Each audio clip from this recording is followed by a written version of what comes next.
لوہے کی چادریں آگ نیچے دہکایا اور یہ مضبوط ہے، لیکن جب تک میرا اللہ چاہے گا، جب اللہ کا حکم ہوگا یہ گر جائے گی، اور یاجوج ماجوج سیلاب کی طرح اونچائی سے اتر کر آئیں گے، دنیا کے سمندروں کا پانی پی جائیں گے، ایک دوسرے سے انسانوں سے گتھم گتھا ہو جائیں گے۔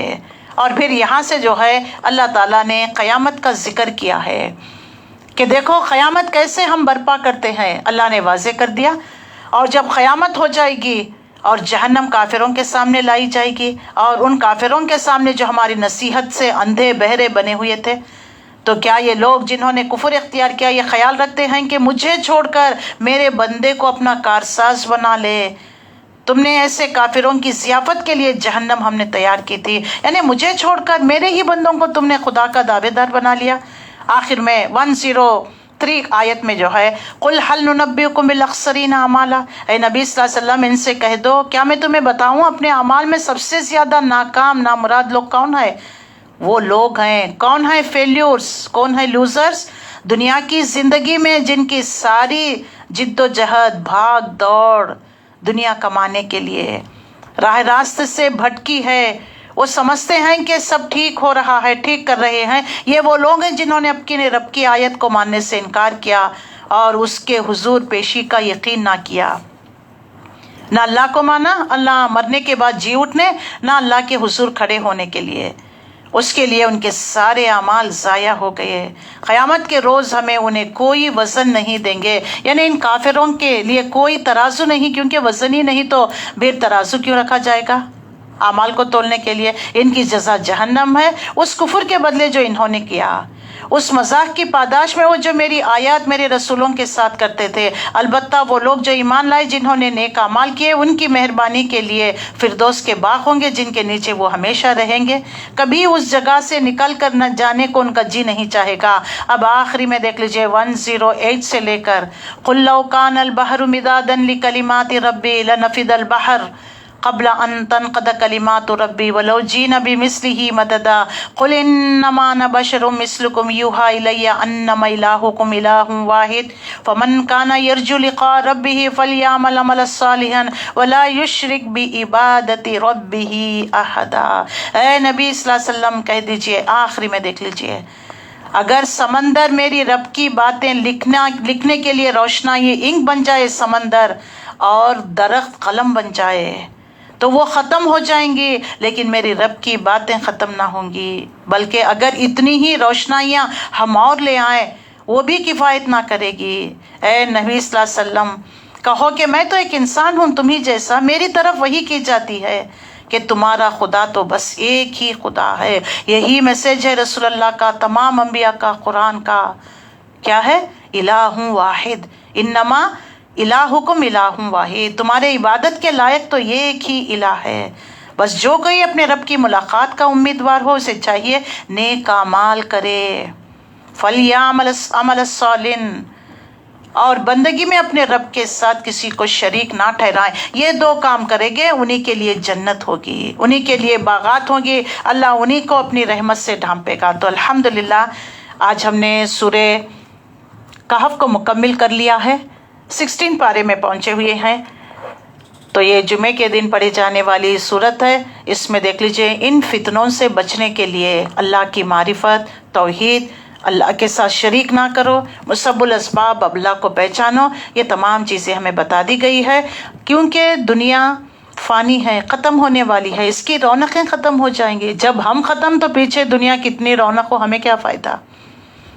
دو ہی چیز، ایمان، عمل صالح، اللہ کی معرفت، اللہ کے ساتھ کسی کو شریک نہیں۔ اس قرآن کو تھام لیجیے، اچھے اعمال کریے، یہی چیزیں تمہیں جنت میں لے کر جائیں گے، یہی چیزیں تمہاری دنیا کو بھی اچھی کر دیں گی، تمہاری آخرت کو بھی۔ تو لہٰذا ہمیں ان باتوں کے ذریعے عمل کرنا ہے، قرآن کو مضبوطی کے ساتھ تھام لینا ہے۔ الحمدللہ اللہ کا شکر احسان کہ الحمدللہ ہم نے سورہ کہف کو مکمل کر لیا ہے۔ جو کل سورت جو پڑھنے جا رہی ہیں بہت اہم ترین سورت ہے، اور یہ بہت اہم ترین آیتیں ہیں۔ المال والبنون زینت الحیات الدنیا والباقیات الصالحات خیر عند ربک ثواب وخیر املا۔